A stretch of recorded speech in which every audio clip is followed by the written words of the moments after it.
প্রতিদিনের মতো সন্ধ্যাকালীন ভ্রমণে গিয়ে নৈহাটির লোহাঘাটের পঞ্চাননতলা নিউ অ্যাথলেটিক ক্লাবের গ্যালারিতে গিয়ে 4-5 জন ছেলের সঙ্গে একটি মেয়েকে আপত্তিজনক অবস্থায় দেখায় মৌখিকভাবে প্রতিবাদ করাতে প্রহিত হতে হলো আনুমানিক 70 বছরের অবসরপ্রাপ্ত সেনাকর্মী নৈহাটি থানার অন্তর্গত তাপস কুমার সাহাকে।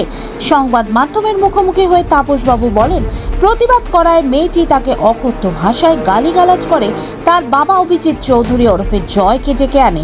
অভিজিৎ বাবু ঘটনাস্থলে তার স্ত্রী ইন্দ্রাণী চৌধুরীকে সঙ্গে নিয়ে উপস্থিত হয়ে তাপস বাবুকে চোখের কোণায় সজোরে ঘুষি মেরে ফাটিয়ে দেওয়ার অভিযোগ করেন। যদিও অভিজিৎ চৌধুরী ওরফে জয়ের দাবি তাকে ঘুষি মারেনি, ধস্তাধস্তিতে তিনি পড়ে গিয়েছে। তার পাশাপাশি নৈহাটি যুব তৃণমূল কংগ্রেসের সাধারণ সম্পাদক অভিজিৎ চ্যাটার্জি বলেন, অভিযুক্ত অভিজিৎ চৌধুরী ওরফে জয় তিনি একজন বিজেপি কর্মী। তিনি নাকি 70 বছরের তাপস কুমার সাহাকে মারধর করেছে। এই ঘটনা তীব্র নিন্দার পাশাপাশি পুলিশ প্রশাসনের ওপর আস্থা আছে বলে জানান। ঘটনার তদন্ত শুরু করেছে নৈহাটি থানার পুলিশ। দেখুন নৈহাটি থেকে সতীনাথ ভট্টাচার্যের বিস্তারিত রিপোর্ট। আরজি সমাচার। কি ঘটনা ঘটেছে? ঘটনা ঘটেছে বললাম, তবে 5:30টার সময় আমি গেছি, যাই ওখানে গঙ্গাধারে গেছি, গিয়ে দেখি একটা মেয়ে 4-5টা ছেলে ওরা ওখানে রেলিংয়ের উপরে বসে আছে। তো ওদের আমি ওই মেয়েটাকে বলি যে ওদের নেমে বসো, পড়ে টরে যাবে। তো ওরা পছন্দ হয়নি আমার কথা, গালাগালি শুরু করে দেয়। তো গালাগালি করতে তখন আমি বলি, তখন বাবাকে ডাকে ফোন করে মেয়েটা, বলে আপনাকে দেখাচ্ছি। দেখাও, আমি তোমায় এমন কিছু তো বলিনি যে তুমি আমাকে দেখাবে, দেখাও। তারপরে ওর বাবাকে কল করে, বলে আসছে, দাঁড়ান, আঙুল তুলে এরকমভাবে এসে ওর বাবা এসে বাইক রেখে ওর মাও সঙ্গে এসছে, এসে সোজা আমার গলা ধরে তারপরে সোজা ঘুষোতে শুরু করে দেয়। কোথাও কোথাও লেগেছে আপনার? এই দেখুন, এখানে সেলাই পড়েছে, চোখের উপরে, কানের এখানে, গলায়, হাতে। আর কি হবে, একটা ট্রমা টাইপের হয়ে গেছে। হঠাৎ করে কেন কেউ মারলো, মানে যে মারলো তার নাম কি? অভিজিৎ চৌধুরী। হ্যাঁ, কি নাম? অভিজিৎ চৌধুরী। আচ্ছা, উনি একা ছিল? উনি একাই মারলেন আপনাকে? হ্যাঁ, উনি একাই মেরেছে, সঙ্গে বউ ছিল। হ্যাঁ, বউ মানে সাপোর্ট করছে আর কি। আর মেয়েটাকে উনি আইসেই মেয়েটাকে সরিয়ে দিয়েছে। মানে সামান্য এই কথাটাই আপনাকে মারলো? হ্যাঁ। ও, আপনি কি থানায় এসে কমপ্লেন করলেন? হ্যাঁ, থানায় এসে থানায় কমপ্লেন করলাম, হসপিটালে চিকিৎসা করালাম। আর ওটা বলবো, আপনি কি চাইছেন? কি চাইছেন? আমি কি চাইছি যে এই জিনিসগুলো যেন না ঘটে। এটা তো একটা, আমার বাড়ির থেকে এখন আমাকে প্রেশার দিচ্ছে, আমাকে বেরোতেই দেবে না, যে এটা কি বিচ্ছিরি ঘটনা। আমার নাম তাপস কুমার সাহা। আপনি থাকেন কোথায়?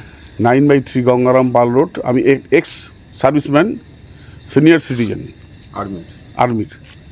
আমার মেয়েরা, ঠিক আছে, মানে আমার মেয়ের এখানে পাড়ায় বন্ধু আছে, একটা গ্রুপ আছে, ওরা প্রত্যেক দিন খেলে, সবাই জানে। তো ওরা এখন বড় হয়েছে, ওরা সাইকেল চালিয়ে ওরা মাঝে মধ্যেই এদিক থেকে ওদিক সাইকেল চালিয়ে ঘোরে। ওরা লোহাঘাটের ওখানে সাইকেল চালিয়ে গেছিলো, গিয়ে ওখানে ফটো তুলতে গেছিলো। তো ওর এক বান্ধবী রেলিংয়ে বসে। এবার সেইখানে ওই তাপসবাবু যিনি আছেন, উনি এসে ওনাকে খুব বাজেভাবে বাচ্চাদেরকে বলে, মানে আমি বলতে পারছি না, মানে তুড়ি মেরে চল চল চল এখান থেকে চল এরম টাইপের ভাবে বলে।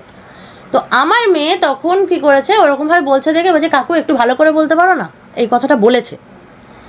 এই কথাটা বলার পর অকথ্য ভাষায় ওইটুকুনি মেয়েকে, আমার 12 বছরের মেয়েকে অকথ্য ভাষায় গালাগালি। সত্যি কথা বলে, পার্সোনালি আমরা কিন্তু ওনাকে চিনি না, আমরা কেউই চিনি না, এইবার উনিও চেনেন না। এবার যখন অকথ্য ভাষায় গালাগালি দিয়েছে, তখন ও বলেছে ঠিক আছে আমি ফোন করে বাবাকে ডাকছি। তখনও আবার গালাগাল দিয়েছে। আমি সত্যি কথা বলতে এই ভাষাগুলো আমি বলি না বলে বলতে পারছি না, ঠিক আছে। তো আমার ওই ছোটো মেয়ে প্লাস যে বন্ধুরা সব ওরা সমবয়সী, ওদের সামনে এরকমভাবে দিয়েছে। তখন আমার মেয়ে বড় মেয়েকে ফোন করেছে, যেই ফোন করেছে ও তখন লাউডস্পিকারে কথা বলছে। লাউডস্পিকারে কথা বলতে ওর বাবাও সামনে ছিল। তখন পাশ থেকে একটা খুব বাজে গালাগাল শোনে। তখন আমার মেয়ে বলে ঠিক আছে দাঁড়া, আমি বাবাকে নিয়ে আসছি। এই টাইমে আমি বাড়িতে ঢুকি, তখন আমি ওর সাথে যাই। মেয়েকে নিয়ে যাইনি, কারণ আমার মেয়ের আজকে থেকে হায়ার সেকেন্ডারি শুরু, বড় মেয়ের। তো ওই জন্য আমি আমার হাজব্যান্ডকে নিয়ে যাই। ওখানে গিয়ে তখন দেখি উনি নিচটায় দাঁড়িয়ে কিছু মুখে আস্তে আস্তে বিড়বিড় করছে, আমি বুঝতে পারিনি কী বলছে। আমার মেয়ে বললো, এখানে আমার মেয়ে শুধু ওর বাবার সামনে গিয়ে ওকে যে গালাগালটা দেওয়া হয়েছে প্রথমে, ও চোখে জল নিয়ে ওর বাবাকে বলছে। এবার বলুন কোন বাবার ওই সময় মাথার ঠিক থাকে? তার মেয়েকে যদি এরকম কাঁচা কাঁচা গালাগাল দেওয়া হয়, কার মাথার ঠিক থাকে? ঘটনাটার অভিযোগ হচ্ছে একটি 70 বছরের সিনিয়র সিটিজেন, তিনি একটা সান্ধ্যকালীন ভ্রমণের জন্য পঞ্চাননতলা নিউ অ্যাথলেটিক ক্লাবের কাছে যে গ্যালারি আছে ওখানে গেছিলেন। তো উনি ওখানে যাওয়ার পর 4-5টি ছেলে সমেত একটি মেয়েকে 14-15 বছর আনুমানিক বয়স হবে একটি আপত্তিজনক অবস্থায় দেখে উনি প্রতিবাদ করেন মৌখিকভাবে।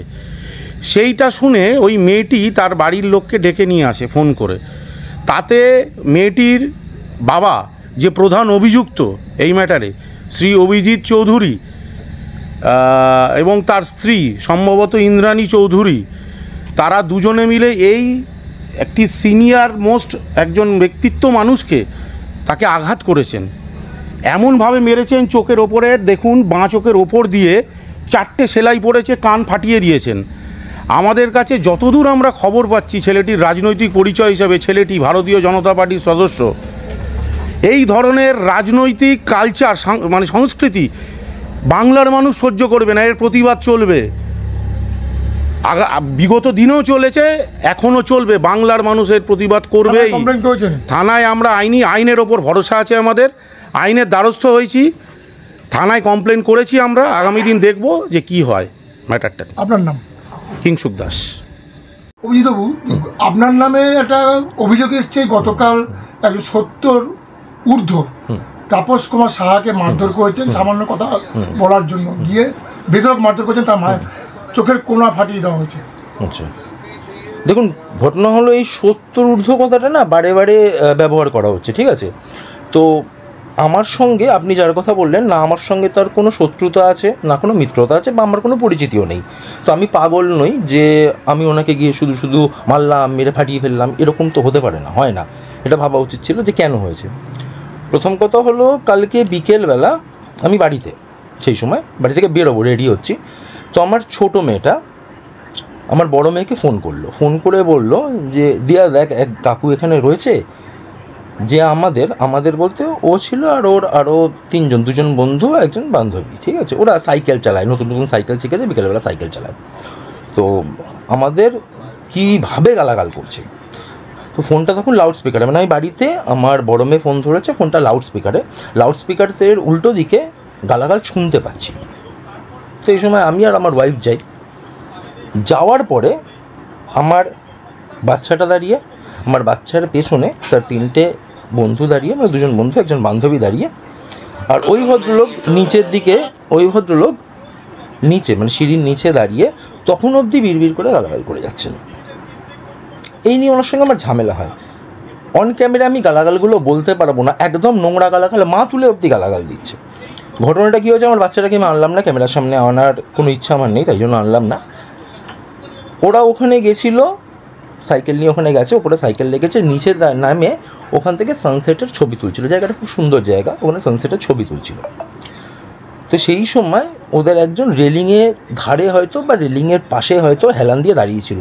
তো তাকে প্রথমে তুলিয়ে বলছে, এই সর, এখান থেকে সর, এইভাবে। তো আমার মেয়ে বলেছে যে কাকু তুমি এরমভাবে কথা বলছো কেন, ভালোভাবে কথা বলতে পারলে বলো, না হলে বলো না, ঠিক এই কথাটা বলেছে। তো তার জন্য ওই 3জন বাচ্চা আর আমার মেয়ে, এই 4জনকে কনস্ট্যান্ট গালাগাল দিয়ে যাচ্ছে। ইনফ্যাক্ট ও যখন বলেছে, তাহলে আমি বাড়িতে ফোন করে কিন্তু ডাকছি, তো ওটাই বলেছে যে তোর কোন বাবা আছে, ডেকে নিয়ে আয়। আমার মনে হয় যে মানে এই কথাগুলোর পর কোনো বাবা গিয়ে ওখানে যখন এই ব্যাপারগুলো দেখছে, বাচ্চাটা যখন কাঁদতে কাঁদতে বলছে যে আমাকে এরমভাবে গালাগাল দিচ্ছে, কোনো বাবা সুস্থ মাথায় থাকে না। হ্যাঁ, ওনার যে কেটে যাওয়ার কথা বলা হয়েছে, ওনার সঙ্গে ধস্তাধস্তি হয়েছে, ধস্তাধস্তিতে উনি পড়ে গেছেন, সেটা পড়ে যেতেই পারেন, সেটা আমার কিছু বলার নেই। দেখুন, একজনের যখন প্রবলেম হয় তখন অনেকভাবে এই ব্লেমগুলো অনেকভাবে লাগানো হয়, ঠিক আছে? দেখুন, এতে রাজনৈতিক রং কিছু আছে কিনা জানি না, ঠিক আছে? তো আমি প্রত্যক্ষভাবে কোনো দলই করি না, ঠিক আছে? তো কিছু বলার নেই এটাই, মানে এতে রাজনীতির ব্যাপার তো কিছু ছিলও না। তো জানি না রাজনীতির রং কেন লাগছে, আর আমি প্রত্যক্ষভাবে কোনো দলও করি না, ঠিক আছে, এটা আপনার সবাই নামে তো জানে। থানায় কমপ্লেন হয়েছে, গতকাল রাতেই হয়েছে। আচ্ছা, আপনারাও কি প্রশাসনের দ্বারস্থ হবেন? দেখুন না, আমি চাইছিলাম না আমার বাচ্চাটাকে টানাটানি করতে। হ্যাঁ। আমার ইচ্ছা ছিল যে কালকে গিয়ে আমিও কমপ্লেনটা করি, কারণ একজন মাইনরকে যদি এইভাবে অ্যাবিউজ করে, অ্যাবিউসিভ ল্যাঙ্গুয়েজ ইউজ করে, তার এগেনস্টে আমার উচিত ছিল, অবশ্যই যাওয়া উচিত ছিল আমার, কিন্তু আমার বাচ্চাটাকে নিয়ে আমি টানাটানি করতে চাইছিলাম না, বাচ্চা মেয়েটাকে নিয়ে আমি টানাটানি করতে চাইছিলাম না, তাই জন্য আমি কমপ্লেন করিনি। বাট আজকে আমি যখন জেনে গেলাম, আজকে আমি কমপ্লেনটা করব, অবশ্যই করব। কি চাইছেন প্রশাসনের কাছে, কি চাইছেন? একদম সঠিক বিচার, একদম সঠিক বিচার। আপনার নাম? অভিজিৎ চৌধুরী।